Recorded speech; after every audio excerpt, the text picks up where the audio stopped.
Hi friends, welcome to Ratna competitive channel.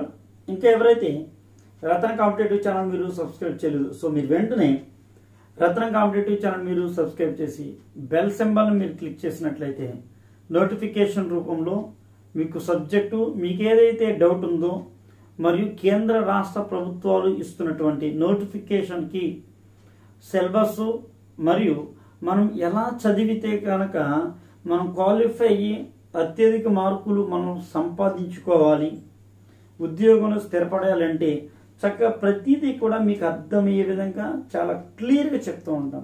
ఓకేనా? So friends, ఇక్కడ కొంతమంది అడుగుతున్నారు, అలా మీరు హిస్టరీ అనే సబ్జెక్ట్ని పాత టెక్స్ట్ బుక్ ప్రకారంగా చక్కగా సీరియల్గా టాపిక్ వైజ్గా పెడుతున్నారు. అలాగే ఇప్పుడు ఈ షార్ట్ టర్మ్లో ఈ షార్ట్ పీరియడ్లో పాలిటీ గురించి, కేంద్ర ప్రభుత్వాన్ని గురించి మాకు ఒక మంచి అవగాహన ఇవ్వండి అన్న అని అడుగుతున్నారు. నేను సాధ్యమైనంత వరకు మీకు తక్కువ టైంలోను సెప్టెంబర్ 20 కనుక త్వరగా రోజుకి ఒక 5-6 వీడియోలు సబ్జెక్టు మీద మీకు పెట్టడానికి నేను సిద్ధపడతాను. ఓకేనా? ఎందుకంటే కొంతమంది సబ్జెక్ట్ కావాలంటున్నారు, కొంతమంది అయితే కనుక నేను ముందు వీడియోలో కూడా చాలా స్పష్టంగా చెప్పాను. సో ఇప్పుడు నేను గతంలో 30 days ప్లాన్ ఒకటి చెప్పాను, 30 days ఎట్లా ప్రిపేర్ అవ్వాలి. ఇప్పుడు ఇది మనకి పాలిటీ, భారత రాజ్యాంగము, ఇండియన్ కాన్స్టిట్యూషన్, భారత రాజ్యాంగంలో చాలా ప్రధానమైనటువంటిది. కేంద్ర ప్రభుత్వం గురించి అడుగుతున్నారు. సో కేంద్ర ప్రభుత్వం, అసలు ప్రభుత్వం అంటే ఏంటి, ప్రభుత్వం ఎవరి కొరకు పనిచేయాలి. ఇప్పుడు మనం ఎగ్జామ్ పరీక్ష రాస్తాం కదా, పరీక్ష ఎవరి కొరకు? మన కొరకు. బాగా గుర్తెట్టుకుంటాం. మనం అంటే ఎవరు? ఇక్కడ డిగ్రీ హోల్డర్ కలిగినటువంటి ప్రతి ఒక్కరు కూడా వయోజన ఓటు హక్కు కలిగినటువంటి వారు, అడల్ట్ ఫ్రాంచైజం. సో ఇప్పుడు వయోజన ఓటు హక్కు కలిగినటువంటి వారు భారత రాజ్యాంగంలో ఎక్కడ ఉందంటే, ఇది కాన్స్టిట్యూషనల్ బాడీ. అంటే భారత రాజ్యాంగంలో మనకి చాలా స్పష్టమైనటువంటి ఎన్నికల కమిషన్ కనపడుతుంది. ఎన్నికల సంఘం, భారత ఎన్నికల సంఘములో ఆర్టికల్ 326 ప్రకారంగా మనకి ఇక్కడ 18 సంవత్సరాలు నిండినటువంటి వారందరికీ కూడాను వయోజన ఓటుకు కల్పించబడింది. సో 18 అంటే ఈ సచివాలయం పరీక్షలు 21 సంవత్సరాలు, అంటే డిగ్రీ వచ్చేటప్పటికి నీకు ఎన్ని ఉండాలి? 21 years. సో 21 సంవత్సరాలు. కాబట్టి నువ్వు ప్రభుత్వాన్ని ఏం చేస్తున్నావు? మాకు డిగ్రీ అయిపోయింది, నిరుద్యోగులుగా ఉన్నటువంటి రాష్ట్రంలోను దేశంలోను మాకున్నటువంటి హక్కు ప్రకారంగాను నోటిఫికేషన్స్ మీరు ఇస్తే, ఖాళీలను బట్టి నోటిఫికేషన్స్ ఇస్తే మేము సిద్ధపడి సచివాలయానికే కానీ, గ్రూప్స్కే కానీ, డిఎస్సికే కానీ, ఎనీథింగ్ బట్ ఎనీ కాంపిటేటివ్ ఎగ్జామ్కైనా మేము ప్రిపేర్ అవ్వడానికి మరి మేము ప్రభుత్వాన్ని అడుగుతున్నాముగా మనం భావించాలన్నమాట. అది ఓకేనా? సో ఇది మనం ప్రభుత్వం అంటే ఏంటి, ఇక్కడ మనకి కావలసినటువంటి ప్రజలకు అవసరాలు కలిగినటువంటివి, ప్రజలకు ఏ అవసరాలైతే ఉన్నాయో వాటిని తీర్చడం అనేది ప్రభుత్వం యొక్క ప్రధానమైనటువంటి విధి. అంటే ప్రభుత్వం ఎవరి కొరకు పనిచేస్తుంది? ప్రజాస్వామ్య ప్రభుత్వంలో ప్రజల కొరకు. ఎందుకంటే ప్రజల కొరకు ప్రజలు ఎన్నుకున్నారు కాబట్టి ప్రజల అవసరాల నిమిత్తము ప్రభుత్వం అనేది పనిచేస్తుంది. ప్రభుత్వ అధికారులే కానీ, ప్రభుత్వమే కానీ, ప్రజాప్రతినిధులే కానీ ఎవరికి సబార్డినేటు, ఎవరికి పనిచేస్తారు అంటే ప్రజలకు పనిచేస్తారు. ప్రజల యొక్క అవసరాలను తీర్చేటువంటి వారు ప్రభుత్వం అంటాము. సో ఇప్పుడు ఇక్కడ మనం కేంద్ర ప్రభుత్వం ఉంది, రాష్ట్ర ప్రభుత్వం ఉంది. ఇది కేంద్ర ప్రభుత్వం ఉంది, రాష్ట్ర ప్రభుత్వం ఉంది. నా దగ్గరకు వచ్చేటప్పటికి ఎట్లా ఉంటుందంటే, మీ అందరికీ కూడా కేంద్ర ప్రభుత్వం విన్నటువంటి వారు ఎవరైతే వింటారో వాళ్ళకి రాష్ట్ర ప్రభుత్వం ఫ్రీ, నో ప్రాబ్లం. ఓకేనా? కేంద్ర ప్రభుత్వం పర్ఫెక్ట్గా మీరు వింటే రాష్ట్ర ప్రభుత్వం చదవవలసిన యాజ్ ఇట్ ఈస్గా ఉంటుంది. రెండోదిగా 73 అమెండ్మెంట్, 74 అమెండ్మెంట్ అంటే 73వ రాజ్యాంగ సవరణ, 74వ రాజ్యాంగ సవరణ. మీరు 73వ రాజ్యాంగ సవరణ పర్ఫెక్ట్గా మీరు వింటే 74వ రాజ్యాంగ సవరణ చదవవసరం లేదు. ఎందుకంటే రెండు కూడా బాడీస్ ఒకటే, అక్కడ మెంబర్స్ మాత్రమే వేరు, రెండు బాడీస్ ఒకటే. ఇప్పుడు ఇక్కడ ఈ కేంద్ర ప్రభుత్వం గురించి భారత రాజ్యాంగంలో ఎక్కడ ఉంది? ఓకేనా? చాలా సింపుల్గా కోడ్ ఉండదు. నేను కోడ్ లాంటిది ఏం పెట్టను, కంటెంట్ చెప్తాం. చూద్దాం. రాజ్యాంగంలో మొదటి భాగము, ఇది మొదటి భాగం. మొదటి భాగము దేని గురించి చెప్తుంది? సో క్వశ్చన్ అడుగుతాడా లేదా అన్నది కూడా చూద్దాం మనం. ఓకేనా? మొదటి భాగం అనేది భారత రాజ్యాంగంలో భారత భూభాగం. ఇది భారత భూభాగం. భారత భూభాగం భారత భూభాగం గురించి చాలా స్పష్టంగా చెప్తుంది. సో ఫ్రెండ్స్, ఈ వీడియోని పూర్తి స్థాయికి చూడండి, మీకు మంచి ట్విస్ట్ చెప్తూ ఉంటాను. మధ్యలోనే చెప్తాను. రెండవ భాగం, రెండవ భాగము దేని గురించి చెప్తుంది మనకి? రెండవ భాగంకి వచ్చేటప్పటికి ఇక్కడ సిటిజన్షిప్. ఏది? సిటిజన్షిప్. దాన్ని మనం పౌరసత్వము అంటాం. ఇది పౌరసత్వం. పౌరసత్వం ఇప్పుడు మనం చూస్తే మనం నేషనల్ పాపులేషన్ రిజిస్ట్రేషన్ ఎన్పిఆర్ అంటాం. అది బాగా గుర్తెట్టుకోండి. నేషనల్ పాపులేషన్ రిజిస్ట్రేషన్ ప్రస్తుతం ప్రజల్లోనికి వస్తున్నటువంటిది ఎన్పిఆర్. నీ పేరు ఎన్పిఆర్లో చేర్చుకున్నావా అని అడుగుతారు గమని. సో ఎన్పిఆర్ అంటే నేషనల్ పాపులేషన్ రిజిస్ట్రేషన్ అంటాం. నెక్స్ట్ మూడవ భాగంకి వచ్చేటప్పటికి భారత రాజ్యాంగంలో మూడవ భాగం అత్యంత ప్రధానమైనటువంటిది. ఫ్రెండ్స్, చాలా జాగ్రత్తగా గుర్తుపెట్టుకోండి.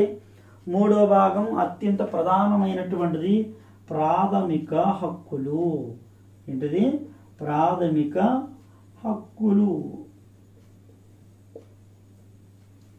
ప్రాథమిక హక్కులు అత్యంత ప్రధానమైనటువంటిది. ఇప్పుడు ఇక భారత భూభాగం ఆర్టికల్ 1 to 4. ఆర్టికల్ 1 to 4 నిబంధన 1 నుంచి 4 వరకు ఉంటాయి. భారత భూభాగంలో 1 నుంచి 4 వరకు. మరియు రెండో భాగంలో పౌరసత్వము ఆర్టికల్ 5 to 11. ఆర్టికల్ 5 నుంచి 11 నిబంధనలు, ప్రకరణలు, ఆర్టికల్స్ పౌరసత్వంలో ఉన్నాయి. మూడో భాగంలో ప్రాథమిక హక్కులు. దీనిని మనం ఏమంటామంటే భారత రాజ్యాంగంలో అత్యధికంగా మెయిన్ థింగ్ అంటే ఎక్కువ ఇంపార్టెన్స్ ఏదయ్యా అంటే ప్రాథమిక హక్కులు. మనం దీన్ని భారత రాజ్యాంగంలో మూడో భాగంలో ఆర్టికల్ 12 సీరియల్ కదా, ఆర్టికల్ 12 నుంచి 35 వరకు ఉన్నాయి. ఏంటి? 35 వరకు ఉన్నాయి ప్రాథమిక హక్కులు మూడో భాగంలో. గుర్తుపెట్టుకోండి ఫ్రెండ్స్. నాలుగవ భాగం, ఇది నాలుగవ భాగంకి వచ్చేప్పటికి ప్రాథమిక హక్కులు అనగానే తర్వాత ఏం రావాలి? సాధారణంగా ప్రాథమిక విధులేంటి అని అడుగుతాం. ఇది ప్రాథమిక విధులేంటి అని అడగవచ్చు. ఇప్పుడు ఇక్కడ ప్రాథమిక విధులు కాదు. మరి నాలుగో భాగంకి వచ్చేప్పటికి మనం దీన్ని డిపిఎస్పి అంటే ఆదేశిక సూత్రాలు అంటాం. ఇది ఆదేశిక లేదా నిర్దేశక సూత్రాలు లేదా నియమాలు, ఆదేశ సూత్రాలు డిపిఎస్పి అంటాం. డిఎస్పి అనేది గుర్తెట్టుకోండి చాలు మీరు. ఇది డిఎస్పి సార్ అని గుర్తెట్టుకోండి. ఓకేనా? డిపి అంటే డైరెక్టివ్ ప్రిన్సిపల్ స్టేట్ పాలసీస్. ఆదేశ సూత్రాలు. మన భారత రాజ్యాంగంలో ఆర్టికల్ 36 నుంచి 36 నుంచి 51 వరకు ఉన్నాయి. ఇది 51 వరకు ఉన్నాయి. సో ఫ్రెండ్స్, అర్థమైందా? ఆదేశ సూత్రాలు. నెక్స్ట్ ఇక్కడ మనకి ఫోర్త్ క్లాజ్ ఏ అన్నాం. ఓకేనా? 4th క్లాజ్ ఏ లేదా 51 క్లాజ్ ఏ అంటాం. దీన్ని భాగమే 4A భాగంలో ఏమున్నాయ్యా అంటే 4th క్లాజ్ ఏ భాగంలోనూ మనకి ప్రాథమిక విధులు ఏమున్నాయి? ప్రాథమిక విధులు ఉన్నాయి. ప్రాథమిక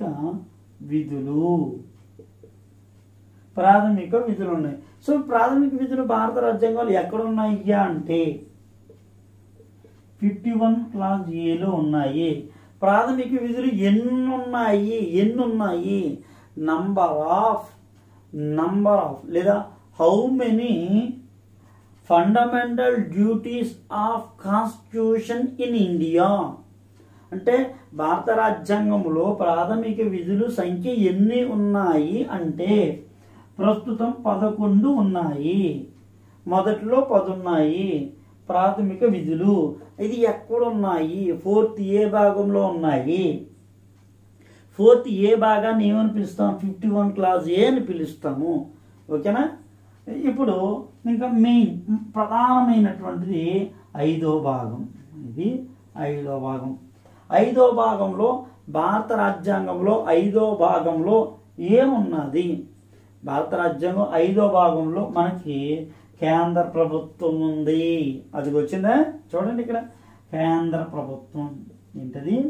కేంద్ర ప్రభుత్వం. కేంద్ర ప్రభుత్వం ఉంది 5వ భాగంలో. సో 5వ భాగంలో మరి కేంద్ర ప్రభుత్వం ఎక్కడి నుంచి ఉంది? 52 ఇక్కడ 52 ఆర్టికల్ 52 నుంచి నియర్లీ ఒక 100 మార్కులు కలపండి. ఒక 100 కలపండి. ఎన్ని వస్తున్నాయి? 151 వరకు ఉంటాయి. ఇన్ని 151 వరకు. చూడండి, మనకి కష్టపడుతున్నామా? చాలా ఈజీగా సింపుల్గా ఆలోచించవచ్చు. సో ఓకేనా? ఇప్పుడు ఇది ఇంకొద్దిగా డీటెయిల్గా ఎక్స్ప్లెనేషన్ చేస్తాను, మీరు ఆలోచించండి. వన్స్ ఒకసారి చక్కగా మీరు విన్నారంటే కనుక మైండ్లో ఫిక్స్ అయిపోవాలి. అలాగా ఓకే. కాంపిటేటివ్ అంటే అంతే, మనం చక్కగా వినాలి. ఏ సబ్జెక్ట్ అయినా, అది ఎవరు చెప్పినా కానీ ఏదైనా. ఓకే. ఇప్పుడు మొదటి భాగం, దీన్ని లాజికల్గా ఆలోచించుతుంటే మొదటి 4 ఆర్టికల్స్లో కూడా భారతదేశం పటం ఉంటుంది. అంతే ఇండైరెక్ట్గా చెప్పాలంటే భారతదేశ మ్యాప్ ఏది అంటే ఆర్టికల్ 1 to 4 ఉంటాయి అంతే. అంటే ఇక్కడ ఆర్టికల్స్లో చేసి చెప్పాను అనుకో, కొద్దిగా కన్ఫ్యూజ్గా ఉంటుంది. అంటే మన కంటెంట్ అడగవచ్చునా అడగకపోవచ్చునా. లేదు, దీని మీద నుంచి ఒక బెస్ట్ ఎగ్జాంపుల్కి వచ్చేటప్పటికి భారతదేశంలో కొత్త రాష్ట్రం రావాలంటే బెస్ట్ ఎగ్జాంపుల్ ఏది?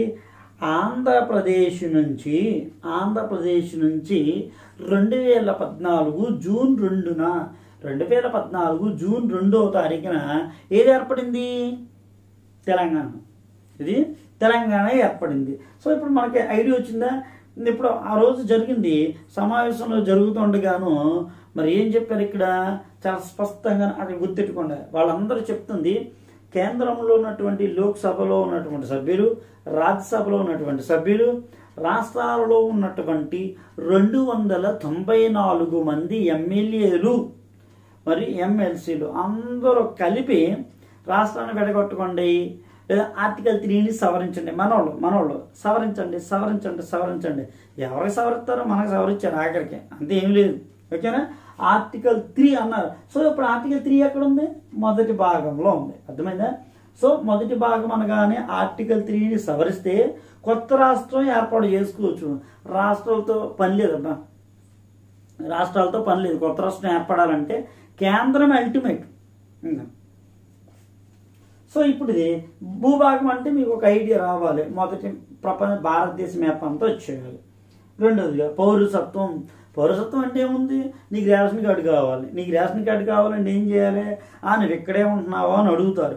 సో దానికి సంబంధించి నీ నేటివిటీ ఏంటి, నువ్వు ఎంతకాలం నుంచి ఉంటున్నావు, ఎప్పటి నుంచి ఉంటున్నావు, ఇవన్నీ రావాలి అంటే భారతదేశంలో నిర్ణీత కాలంలో నీవు నివసించినట్లయితే, అది స్వాతంత్రం వచ్చినప్పుడు కానీ స్వాతంత్రం రాకముందు ఇతర దేశాలలో ఉండి భారతదేశంలో వచ్చినా కానీ పౌరసత్వం కల్పించబడింది.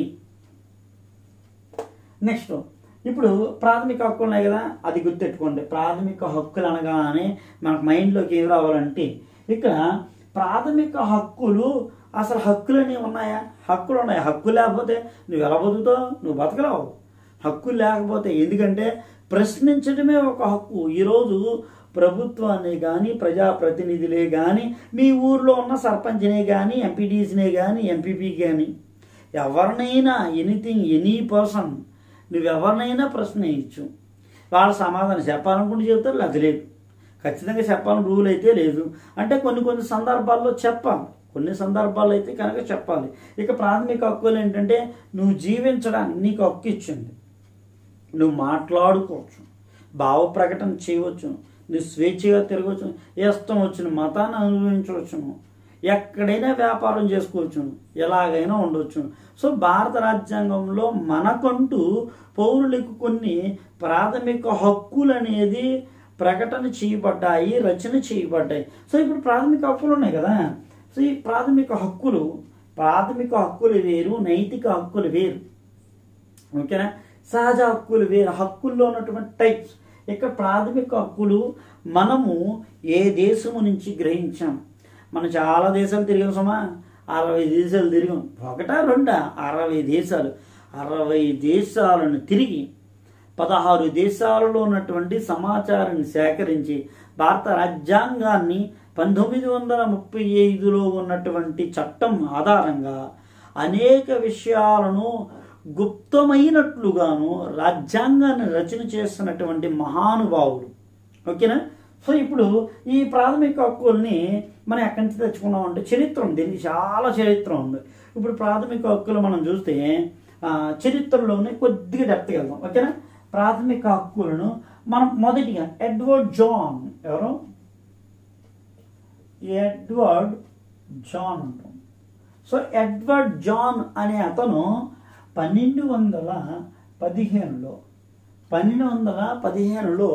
మరి ఇంగ్లాండ్లో ఆ దేశ ప్రజలను ఉద్దేశించి మొదటిసారిగా బ్రిటన్లో ఏమన్నారు దీన్ని, బ్రిటన్లో చాలా ప్రధానంగా పిలవడం జరిగింది.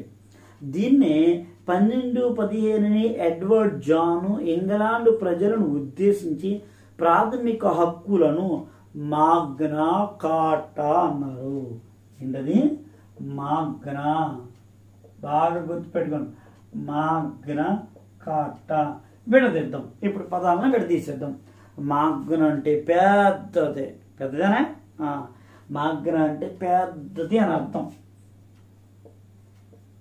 అన్నా మా పుస్తకాల్లో అలా లేదన్నా అంటే కనుక కంటెంట్ మనం ఇక్కడ text books, government text books చదివితే బాగా తెలుస్తుంది. మాగ్నా అంటే పెద్దది. కార్టా అంటే చట్టం. కార్టా అంటే ఏంటి? చట్టం, యాక్ట్, చట్టం. ఇప్పుడు భారత రాజ్యాంగంలో మరి ప్రాథమిక హక్కులు పెద్దవా కాదా, మెయినా కాదా? అన్నీ ఇచ్చారు నీకు, అన్నీ ఇచ్చారు నీకు, అన్ని పంచపక్ష పరమాణాలు అన్నీ పెట్టారు, టేబుల్ చక్కగా పెట్టారు. కానీ ప్లేట్ లేకుండా ఎలా తింటాను అందులో, అర్థమవుతా? అలాగే నీకు అన్ని ఇచ్చే ప్రాథమిక హక్కులు లేవనుకో, నువ్వు ప్రశ్న వేయలేవు కదా, నీలో ఉన్నటువంటి భావాన్ని నువ్వు చెప్పుకోలేవు. సో అందుకనే ప్రాథమిక హక్కులు అనేది భారత రాజ్యాంగంలో చాలా ప్రధానం. సో ఇప్పుడు మొదటిగా ఎడ్వర్డ్ జాన్ 1217 అన్నాడు కదా. రెండవది చూద్దాం రండి. ఇక్కడ రెండో వాళ్ళు ఎవరైనా ఉన్నారయ్యా అంటే కనుక అమెరికా. రెండో వాళ్ళు ఎవరు? అమెరికా. అమెరికాలో ప్రాథమిక హక్కులను మరి వాళ్ళు ఏమని పిలిచారు? 1787 1787లో అమెరికాలో ఆ ప్రజలను ఉద్దేశించి మరి అక్కడ ప్రాథమిక హక్కులు బిల్ ఆఫ్ రైట్స్ అంటాం. సో ఫ్రెండ్స్ అర్థమైందా? బిల్ ఆఫ్ రైట్స్ అంటాం. బిల్ ఆఫ్ రైట్స్, హక్కులు. సో బిల్ ఆఫ్ రైట్స్ ఇప్పుడు భారత రాజ్యాంగంలో ప్రాథమిక హక్కులను మనం అమెరికా నుంచి గ్రహించాము. నంబర్ ఆఫ్ టైమ్స్ అడిగాడు ఈ క్వశ్చన్, కావాలంటే మీరు చూడండి అన్నా. మీరు చెప్పినట్టుగా చాలా చోట్ల కూడా ఈ ప్రశ్న అనేది అడిగారన్నా, క్వాలిటీ నుంచి మీరే చెప్తారు కామెంట్లో, ఓకేనా. సో ఇప్పుడు భారత రాజ్యాంగంలో ప్రాథమిక హక్కులు ఎక్కడి నుంచి గ్రహించాము? అమెరికా నుంచి గ్రహించాము. భారత రాజ్యాంగంలో ప్రాథమిక హక్కులు ఏమన్నారు? బిల్ ఆఫ్ రైట్స్ రూపంలో పొందుపరిచాము అని చెప్పుకుంటాం. అంటే బిల్ ఆఫ్ రైట్స్ ఎవరి? అమెరికా వాళ్ళు, ఓకేనా. ఇప్పుడు మూడోది కూడా వేద్దాం. మూడో దేశం చక్కగా సీరియల్గా. మూడోది కూడా ఎందుకని మూడోది వేస్తున్నానంటే రేపొద్దున ఈ క్రింది వన్లో తప్పుగా ఉన్నది ఏది జతపరచండి, లేదంటే కనుక ఆర్డర్లో సీక్వెన్స్లో పెట్టవచ్చు నువ్వు, కనుక అందుకే నేను వేస్తున్నాను, ఓకేనా. మూడోదిగా ఫ్రెంచ్. ఫ్రాన్స్, ప్యారిస్, అది గుర్తుకోండి. ప్యారిస్ అనగానే మనకి ఎవరు రావాలి? మన్మధుడు రావాలన్నమాట. ఎవరో మన్మధుడు వచ్చేయాలి. ఇప్పుడు ఫ్రెంచ్ దేశం నుంచి మరి ఫ్రెంచ్లో చూస్తే ప్రాథమిక హక్కులను వారు కూడా ఫ్రెంచ్లో ప్రాథమిక హక్కులను ఆ దేశంలో ఏ విధంగా పొందుపరిచారంటే స్వేచ్ఛ, సమానత్వము, సౌభ్రాతృత్వము అంటాం. స్వేచ్ఛ, సమానత్వము, సౌభ్రాతృత్వము. ఇప్పుడు మనకు ఉన్నాయా లేవా? ఉన్నాయి. ఆర్టికల్ 19లో ఉన్నాయి. ఓకే. ఇప్పుడు ఫ్రెంచ్ దేశంలో 1789, అది 87 కదా, ఇది 89. 1789 ఫ్రెంచ్ దేశంలో అక్కడ మనము గ్రహించుకున్నాము, వారు ఉపయోగించారు. నెక్స్ట్ లాభం లేదు ఇంకా. ఇప్పుడు ప్రపంచానికి వెళ్ళిపోదాం, ఇంటర్నేషనల్కి వెళ్ళిపోదాం. ప్రపంచంలో చూస్తే కనుక మరి ప్రపంచానికి పెద్దన్న ఎవరో? అమెరికా కలిసి ఉన్న అన్న ఏరు, ఆయన ఏరు. అంటే ఇక్కడ ప్రపంచానికి ఒక తాటి మీదకి తీసుకువచ్చేటువంటిది ఎవరు అంటే యుఎన్ఓ, యునైటెడ్ నేషన్స్ ఆర్గనైజేషన్, ఐక్యరాజ్య సమితి అన్నాం. సో ఇప్పుడు యుఎన్ఓ అందరూ ఒకటే, నాకు 2 కళ్ళు అంటే వాళ్ళు అన్నారు. చూడండి మరి ఇక్కడ యుఎన్ఓ చూసినట్లయితే కనుక ఐక్యరాజ్య సమితి కూడా ప్రపంచ మానవ హక్కుల దినం అంది. International human rights day international అంటే అంతర్జాతీయ మానవ హక్కులు 1948 డిసెంబర్ 10. సో ఇప్పుడు ఆ డేట్ గుర్తెట్టుకోండి. మీరు సంవత్సరం గుర్తెట్టుకోకపోయినా పర్లేదు నాకు, కానీ ఇక్కడ డేట్ గుర్తెట్టుకోండి. డిసెంబర్ 10, ఇది డిసెంబర్ 10. ఇప్పుడు డిసెంబర్ 10 అనగానే మీ మైండ్లో ఏమైనా వస్తుందా? నా మైండ్లో అయితే చక్కగా తడతా ఉంటుంది. ఎందుకంటే సబ్జెక్టే చదివాను కాబట్టి మీరు కూడా ఆ సబ్జెక్ట్లోని మునిగిపోవాలి.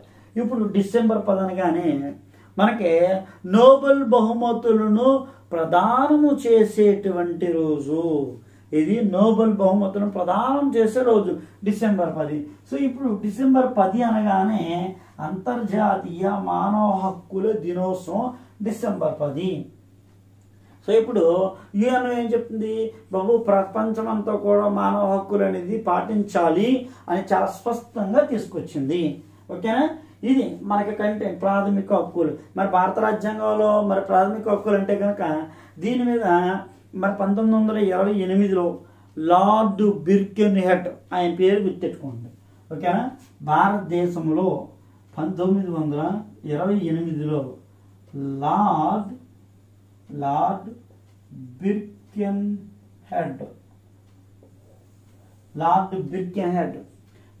బిర్కెన్హెడ్ అన్నాడు, బాబు ఎవరైనా సరే మీలో మరి ప్రాథమిక హక్కుల్ని తయారు చేసుకుంటారా అని అడిగారు. అందులో ఒక ఆయన లేచారు. ఎవరైనా మీలాంటి వాళ్ళు, ఆయన కూడాను అందులో ఉంటారు, కొత్తగా ఎవరు ఉండరు. ఆయనే మోతీలాల్ నెహ్రూ గారు, తేజ్ బహదూర్ సాహురు ఒక ఆయన ఉన్నారు, అలాగే సుభాష్ చంద్రబోస్ గారు ఉన్నారు. వీళ్ళందరూ ఏమన్నారంటే మేము రాస్తా ఉన్నారు. ఏళ్ళలో పెద్దవాడు ఎవరు? అందరూ వయసులో పెద్దగా ఎవరున్నారు? మోతీలాల్ నెహ్రూ గారు ఉన్నారు. ఓకేనా? సో మోతీలాల్ నెహ్రూ గారు అన్నారు మేము రాసుకుంటాం అన్నారు. కాబట్టి లార్డ్ బిర్కెన్హెడ్ మరి 1928లో వేసినటువంటి ఆ సవాల్ని స్వీకరించాడు కనుక 1928లో మోతీలాల్ నెహ్రూ గారు నివేదిక అంటాం. నెహ్రూ నివేదిక, మోతీలాల్ నెహ్రూ నివేదిక. సో మోతీలాల్ నెహ్రూ ద్వారాగా ప్రాథమిక హక్కులు అనేది మనకి మొదటిసారిగా పరిచయం అవుతుంది. మరి అని బీసెంట్ ఉంది, గాంధీ గారు ఉన్నారు, తిలక్ గారు ఉన్నారు, అప్పుడు చాలా మంది ఉన్నారు. కానీ నేను చెప్పుకుంటాను అనమాట, ఎందుకంటే మనకి మొదట్లో 10 ప్రాథమిక హక్కులు అనేది తయారు చేసినటువంటి వారు అని చెప్తాం. సో ఇప్పుడు మరి ప్రాథమిక హక్కులను తయారు చేశారు, కానీ అదేంటన్నా మీరు ప్రాథమిక హక్కులు ఎక్కడి నుంచి పట్టుకొచ్చేసాం కదా అన్నారంటే మరి ప్రాథమిక హక్కులు తీసుకొచ్చాం, అయినా కానీ ఇక ప్రాథమిక హక్కులు వాటితో పాటుగానే మనం తయారు చేస్తున్నటువంటి సవాలు విస్తున్నటువంటి తెలుసుకోవాలి.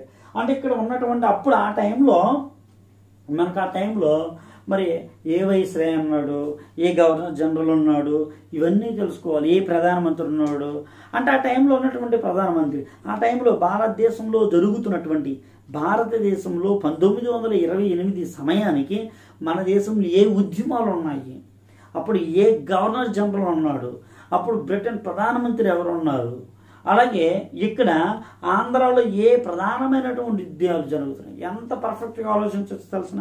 కొద్దిగా బొర్రట్టండి మీరే, నేను చెప్పాను కదా, దీన్ని బట్టి ఆలోచించండి. నేనైతే టక్కమని చెప్తాను, మీరు ఆలోచించవచ్చు కొద్దిగా. ఓకే కరెక్టే, నిజంగానే అంటే 4 కోణాల్లో మనం ఏం చేయాలి, సబ్జెక్ట్ లాక్కొచ్చేయాలన్నమాట అలాగా. ఓకేనా. ఇప్పుడు ఇక్కడ ప్రాథమిక హక్కులు వచ్చేసాయి. నెక్స్ట్ ఆది సూత్రాలు అనగానే ఎవరు రావాలి, మేడం గారు రావాలి. ఎవరవడే, ఐర్లాండ్ క్యాపిటల్ ఏంటి, ఐర్లాండ్ క్యాపిటల్ ఇప్పుడు ఐర్లాండ్ క్యాపిటల్ అనగానే మనకి ఏమైనా డబ్లిన్ రావాలి. ప్రపంచంలో ఎక్కడ కూడా ఐర్లాండ్కు ఉన్నటువంటి గ్రీన్లాండ్లో డబ్లిన్ అనబడుతున్నటువంటి నగరాన్ని పైకెక్కి మనం చూస్తే 40 షేడ్స్ ఉంటాయి. అంటే గ్రీన్లో కనపడేటువంటి మనకి లైటు లేదంటే తిక్కు కనపడుతుంది. కానీ ప్రపంచంలోని గ్రీన్లో అత్యంత ప్రధానమైనటువంటి డబ్లిన్, ఐర్లాండ్ క్యాపిటల్ డబ్లిన్. ఆ డబ్లిన్ నగరాన్ని మనం చూస్తే 40 రకాల గ్రీన్ షేడ్స్ కనపడుతుంది.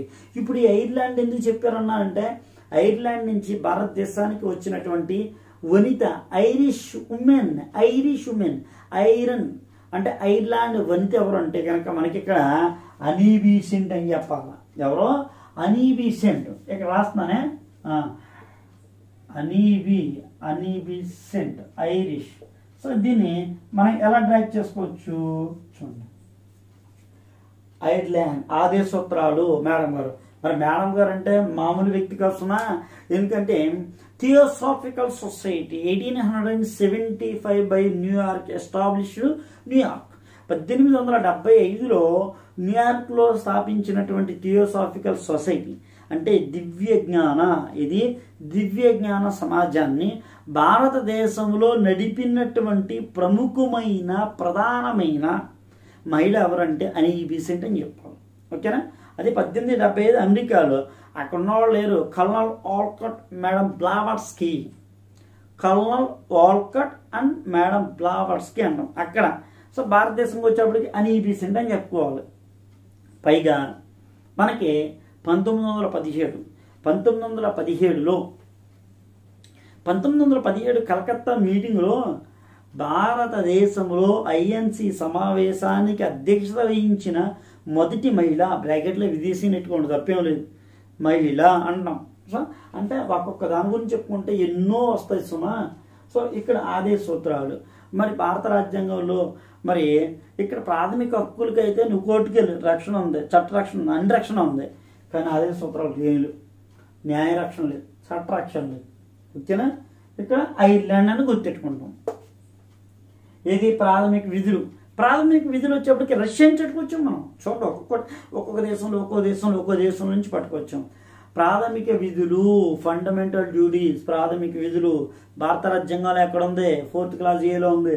4th క్లాజులో ఏ నిబంధనలో ఉంది? 51 క్లాజ్ ఏలో ఉంది. 51 క్లాజ్ ఏలో ప్రాథమిక విధులను రష్యా నుంచి గ్రహించి భారత రాజ్యాంగంలో 1976 42nd అమెండ్మెంట్ దీన్ని మనం 42వ రాజ్యాంగ సవరణ చట్టం 1976లో రాజ్యాంగ సవరణ 42 ప్రకారముగాను 10 ప్రాథమిక విధులు ఎన్నప్పుడు మొదట్లో 10 విధులు, తర్వాత 11. సో మొత్తం 11 అయినాయి.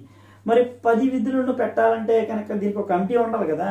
సో ఇప్పుడు మనకు రాజధాని కావాలంటే కమిటీ ఏమొచ్చింది మొదట్లో? శ్రీకృష్ణ కమిటీ ఒకటి వచ్చింది కదా, తెలుసా? శ్రీకృష్ణ కమిటీ ఒకటి వచ్చింది. బాగా గుర్తెట్టుకోండి, మర్చిపోతున్నారా? అస్సలు దెబ్బడిపోద్ది. మర్చిపోకూడదు ఎప్పుడు కూడా. సబ్జెక్ట్ని పర్ఫెక్ట్గా ఉంచుకోవాలి ఎప్పుడు కూడా. ఓకే. ఇక్కడ ప్రాథమిక విధులు 10 ఉన్నాయి, ఆ తర్వాత 11ది. సో 10 ప్రాథమిక విధులు పెట్టినప్పుడు రష్యా నుంచి తెచ్చినప్పుడు దీన్ని కమిటీ వేశారు. సర్దార్ స్వరణ్ సింగ్ కమిటీ సిఫారసులు. ఏంటది? సర్దార్ సర్దార్ అంటే సినిమా పేరు అనుకున్నారు. సర్దార్ స్వరణ్ సింగ్. సర్దార్ స్వరణ్ సింగ్ కమిటీ సిఫారసుల మేరకు ఇక ప్రాథమిక విధులను చేర్చడం జరిగింది. సో ఇది. ఆ తర్వాత 5వది కేంద్ర ప్రభుత్వం. ఇది కేంద్ర ప్రభుత్వం గురించి చూడండి. చక్కగా కేంద్ర ప్రభుత్వం అంటే ఇక్కడ మనకి ఎగ్జిక్యూటివ్, లెజిస్లేటివ్, జ్యుడిషియరీ అంటాం. ఎగ్జిక్యూటివ్, లెజిస్లేటివ్ మరియు జ్యుడిషియరీ ఈ 3 కలిగిందే కేంద్ర రాష్ట్ర ప్రభుత్వాలు. ఓకేనా? దీని గురించి చక్కగా ఒక మ్యాప్ మీద చక్కగా డీటెయిల్డ్గా మంచి నీట్గా అర్థమవుతుంది మీకు. నేను చెప్తున్నాను కదా, ఖచ్చితంగా అర్థమవుతుంది. సో ఫ్రెండ్స్, చక్కగా మీరు చదువుతారు. అలాగే మీకు ఇంకేమైనా డౌట్ అని ఉంటే కనుక కింద కామెంట్ రూపంలో పెట్టండి.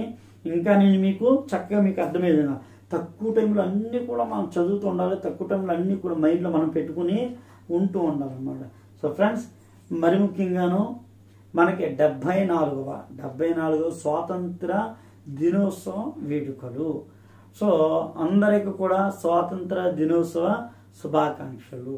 సో ఇంకెవరైతే మన ఛానల్ని చూస్తున్నారో, కొత్తగా చూసేటువంటి వాళ్ళు మన ఛానల్ సబ్స్క్రైబ్ చేసి బెల్ సింబల్ని మీరు క్లిక్ చేయండి. చక్కగా మీకు అర్థమవుతుంది. ఓకేనా? Thank you friends.